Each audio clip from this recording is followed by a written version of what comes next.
Vanity of vanities, saith the preacher, all is vanity. Let us hear the conclusion of the whole matter. Fear the Most High, and keep His commandments, for this is the whole duty of man. Shalom, Israel. I am Brother Simeon, Israel, and welcome to today's Bible lesson. First and foremost, I'd like to start by giving all praises to the almighty power of my forefathers, the almighty power of Abraham, Isaac, and Jacob. Today's lesson is titled as The Covenant of Day and Night. Does a new day begin at nighttime? We'll explore the following areas today. What is nighttime and daytime according to the Hebrew Scriptures? Does Genesis 1 imply that a new calendar day begins at nighttime? How did our ancient ancestors define a new day? Should Israelites follow religious doctrines or the ancient path of our righteous ancestors? What is nighttime and daytime according to the Hebrew Scriptures? Jeremiah chapter 31 verses 35 to 36 reads as follows. Thus saith the Lord, which giveth the sun for a light by day, and the ordinances of the moon and of the stars for a light by night, which divided the sea when the waves thereof roar. The Lord of hosts is his name. If those ordinances depart from before me, saith the Lord, then the seed of Israel also shall cease from being a nation before me forever. The covenant of day and night is an everlasting covenant. It is a most important covenant for the Israelites, because if the sun should fail to bring forth its light by day, or the moon by night, then the seed of Israel shall no more be the chosen nation of the Most High. Now, the last time I checked, the sun is still shining, and the moon is ever present. Therefore, the children of Israel scattered throughout the four corners of the earth on slave ships, mainly because of the transatlantic slave trade, are still the chosen people of the Most High. Moreover, in Genesis chapter 1, we see the creation of the great lights in the firmament, and the Most High lets us know their purpose. Genesis chapter 1, verse 14 and 16 reads thus, And God said, Let there be lights in the firmament of the heaven to divide the day from the night, and let them be for signs, and for seasons, and for days, and years. And God made two great lights, the greater light to rule the day, and the lesser light to rule the night. He made the stars also. Indeed, there are two significant natural lights in the sky. The greater light, that is, the sun, dispels the darkness and is the major source of natural light during the daytime. The daytime begins when the sun rises and ends when the sun sets. And the lesser light, that is, the moon, also dispels the darkness and is the major source of natural light during the nighttime. The nighttime begins when the sun sets and the moon and stars are the main source of celestial lights. Nighttime ends when the sun rises. So what we know for sure thus far is that the sole appearance of one of the great lights in the firmament, that is, the sun or the moon, signifies the beginning of daytime and nighttime, respectively. The moon and the sun divide the daytime and the nighttime as two distinct periods. Moreover, the beginning of all seasons, days, and years are signified with these lights in the firmament. Furthermore, Psalms 104 verse 19 reads as follows, He appointed the moon for seasons. The sun knoweth his going down. The moon signifies the start of seasons. But importantly, we also know that the lights of the firmament signify the start of days and years. Therefore, a new moon, which signifies the start of a new month, cannot be invisible. That is, the new moon must be accompanied by some form of light in the firmament. This simple fact thus excludes the sun-moon conjunction from being the true biblical definition of a new moon, because during the conjunction, there is no visible moonlight in the firmament. For example, in the video lesson entitled, Is Saturday the Correct Weekly Sabbath Day for the Israelites, we saw how the first day of a new month is signified by the appearance of the new moon on the evening of that day. The new moon is the first waxing crescent of moonlight after the sun-moon conjunction, where the moon is invisible. We also saw how a new year is signified by the first new moon after the Uppbeat barley, which is usually in March or April. Thus far, we saw that biblically, daytime and nighttime are two separate periods, and a full calendar day is composed of one part daytime and one part nighttime, according to the Gregorian timekeeping system. But ancient Israelite culture dictates that day and night should always be separate, and biblically, there is no concept joining the two periods together. That is, there was no such thing as a 24-hour day or a full calendar day in ancient Israel. The 24-hour day was most recently brought to us by the Grecians, that is, the enemies of Israel. Nowhere in the Hebrew scriptures would you find the concept of a 24-hour day or a full calendar day. This scripture perfectly demonstrates the meaning of the word day as used in the Hebrew scriptures from the ancient Israelite perspective.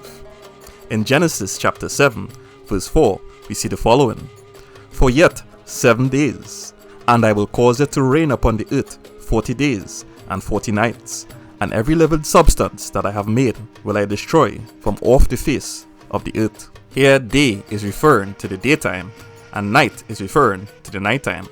Multiple periods of day or night are simply referring to the consecutive periods of daytime or nighttime, respectively. The phrase, "for yet 7 days," in the context of Genesis chapter 7, verse 4, implies the passing of 7 consecutive periods of daytime, where a day begins at sunrise and ends at sunset.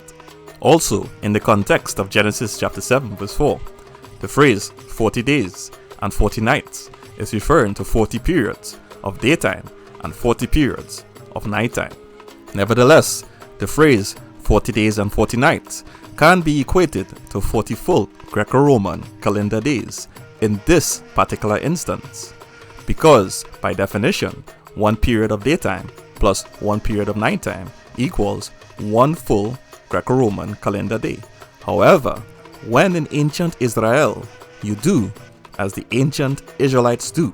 Stop thinking like a Roman when studying ancient Israelite culture. Totally absorb yourself into the history and culture of our ancestors and not that of our captors. Here's another example that further demonstrates that our ancestors never tried to mesh day and night together into the concept of the full Greco-Roman calendar day. These two periods were always separate. In Numbers chapter 11, verse 32, we see the following: "And the people stood up all that day, and all that night, and all the next day, and they gathered the quails. He that gathered least gathered 10 homers, and they spread them all abroad for themselves round about the camp."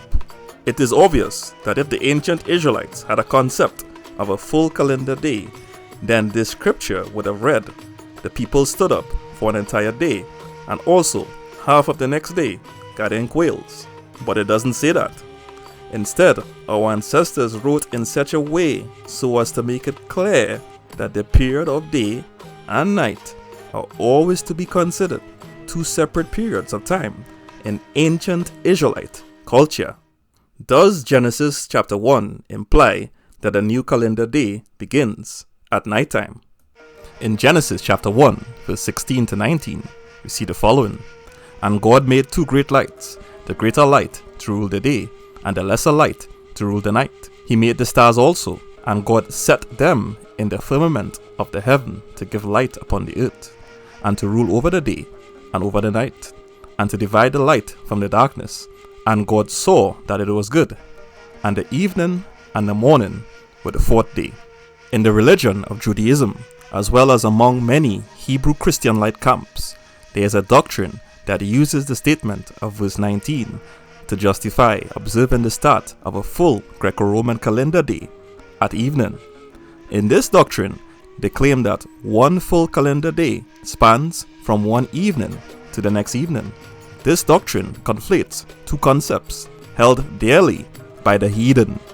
That is, firstly, the 24-hour Greco-Roman calendar day, and secondly, a new day begins in the evening Let us now take a closer look at this doctrine. First, let's officially verify what is evening.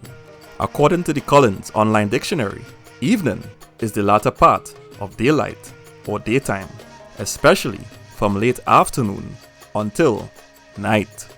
Therefore, the evening is a period of time that starts just before the end of daytime and ends at the beginning of nighttime when the sun has set. If we assume a new Greco-Roman calendar day begins at evening and ends the next evening, then one full calendar day is still composed of one part nighttime plus one part daytime. However, we see the following in Exodus chapter 16 verse 23, which reads as follows. And he said unto them, This is that which the Lord had said, Tomorrow is the rest of the holy Sabbath unto the Lord. Bake that which he will bake today, and seat that which he will seat, and that which remaineth over lay up for you to be kept until the morning. In this scripture it says, Tomorrow is the rest of the holy Sabbath. Is tomorrow that evening or in the morning at the start of the next period of daytime?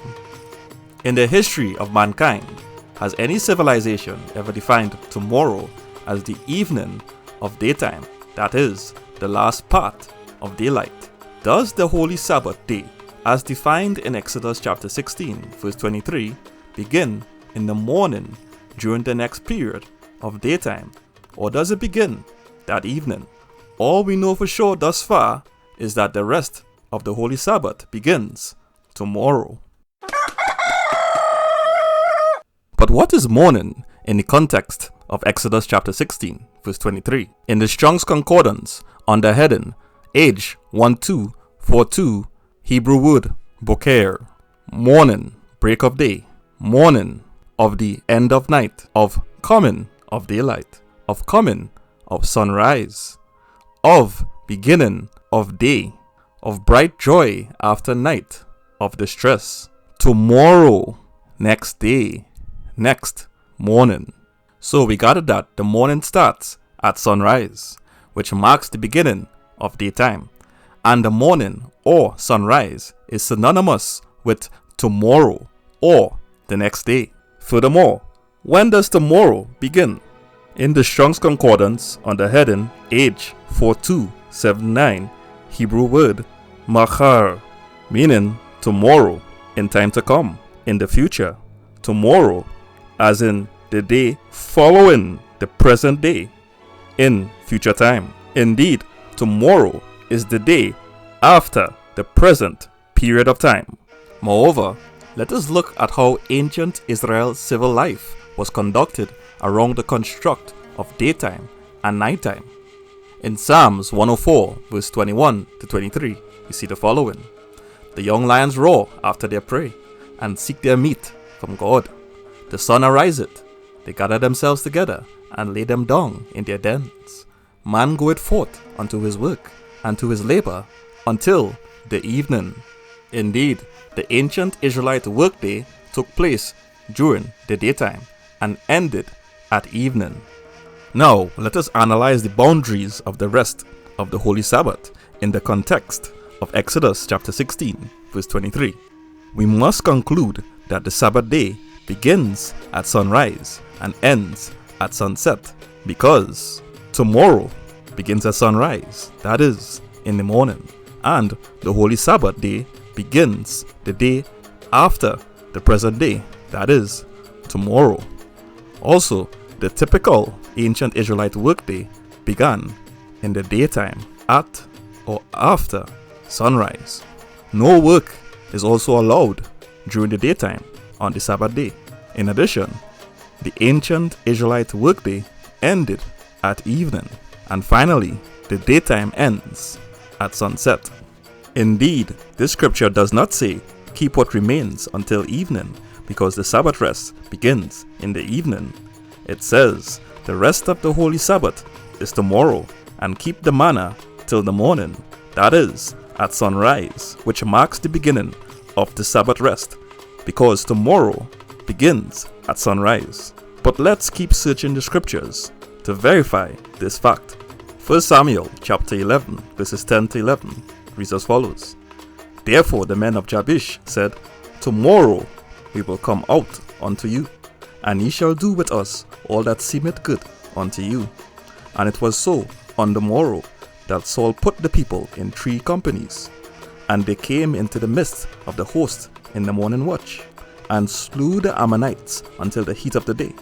And it came to pass that they which remained were scattered, so that 2 of them were not left together. The Israelites told the Ammonites, Tomorrow we will come to see you. Then when tomorrow came, they went to see the Ammonites, and it was morning. They then proceeded to slay the Ammonites. Again, we see that tomorrow begins in the morning. That is, tomorrow begins at sunrise.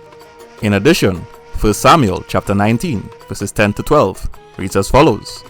And Samuel sought to smite David even to the wall with the javelin, but he slipped away out of Saul's presence, and he smote the javelin into the wall. And David fled and escaped that night. Saul also sent messengers unto David's house to watch him and to slay him in the morning. And Michal, David's wife, told him, saying, If thou save not thy life tonight, tomorrow thou shalt be slain. So Michal let David down through a window, and he went and fled and escaped. David fled from Saul at night time and went to his home. Then Saul sent messengers to David's house with instructions to slay David in the morning. But David's wife told him, If you don't leave this house tonight, then tomorrow thou shalt be slain. Here again we see that in ancient Israelite culture, tomorrow begins in the morning, that is, at sunrise. After all this scriptural evidence, again we must conclude that tomorrow is the rest of the Holy Sabbath literally means the Holy Sabbath day begins at sunrise the next morning, according to the Hebrew Scriptures. More examples of how our ancient ancestors defined a new day. In Genesis chapter 19, verse 33 to 34, we see the following. And they made their father drink wine that night, and the firstborn went in, and lay with her father. And he perceived not when she lay down, nor when she arose. And it came to pass on the morrow, that the firstborn said unto the younger, Behold, I lay yesternight with my father.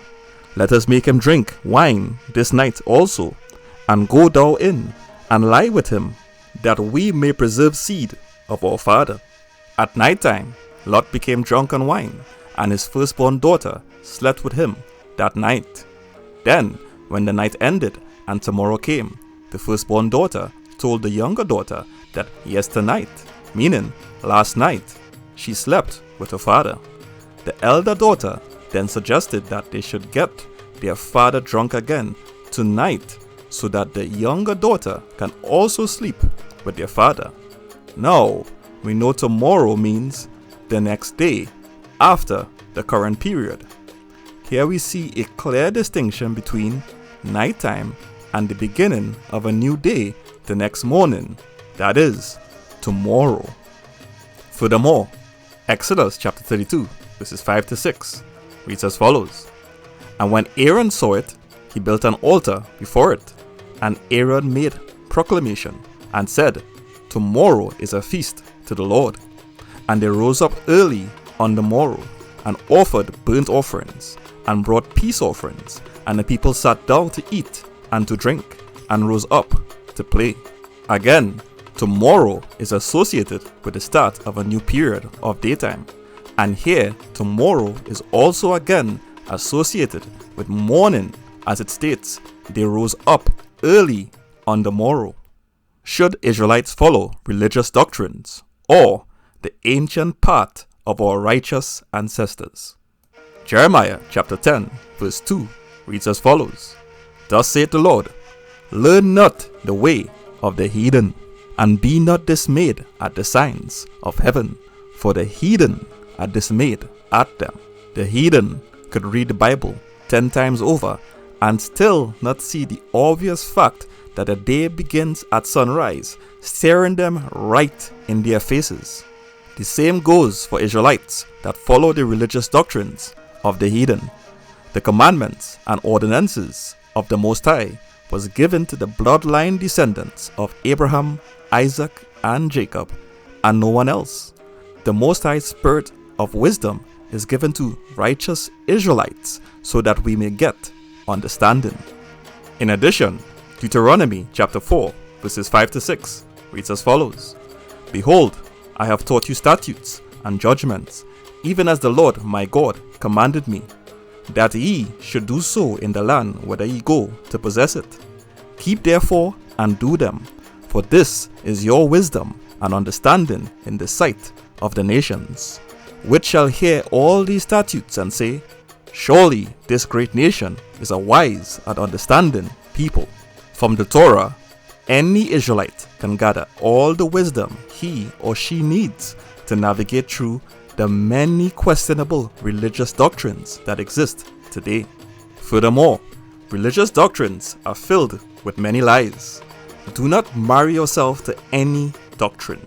Instead, trust in the Lord, obey His commandments, and get wisdom.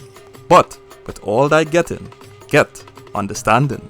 Nehemiah chapter 13 verse 19 reads as follows: And it came to pass that when the gates of Jerusalem began to be dark before the Sabbath, I commanded that the gates should be shut, and charged that they should not be opened till after the Sabbath. And some of my servants set I at the gates, that there should be no burden be brought in on the Sabbath day. This is the King James Version translation from the Masoretic text, which is a text geared towards the religion of Judaism. Hence, the translation must match the doctrine found in the religion of Judaism. However, the Septuagint is not a religious text. It was translated 250 years before the birth of Christianity and over 1,000 years before the Masoretic text translation. It is a perfectly objective historical witness. Nehemiah chapter 13 verse 19 in the Brenton Septuagint reads as follows: And it came to pass, when the gates were set up in Jerusalem before the Sabbath, that I spoke, and they shut the gates. And I gave orders that they should not be opened till after the Sabbath. And I set my servants at the gates, that none should bring burdens on the Sabbath day. Indeed, the ancient Hebrew to Koine Greek translation, done around 250 BC, is very different. It does not try to convince the reader that the Sabbath day begins in the evening. In conclusion, a new day begins at sunrise in ancient Israel, and a full Greco-Roman calendar day is alien to ancient Israelite culture. In addition, daytime begins at sunrise and ends at sunset, and nighttime begins at sunset and ends at sunrise. And finally, the rest of the Holy Sabbath begins at sunrise and ends at sunset on the seventh day of the week.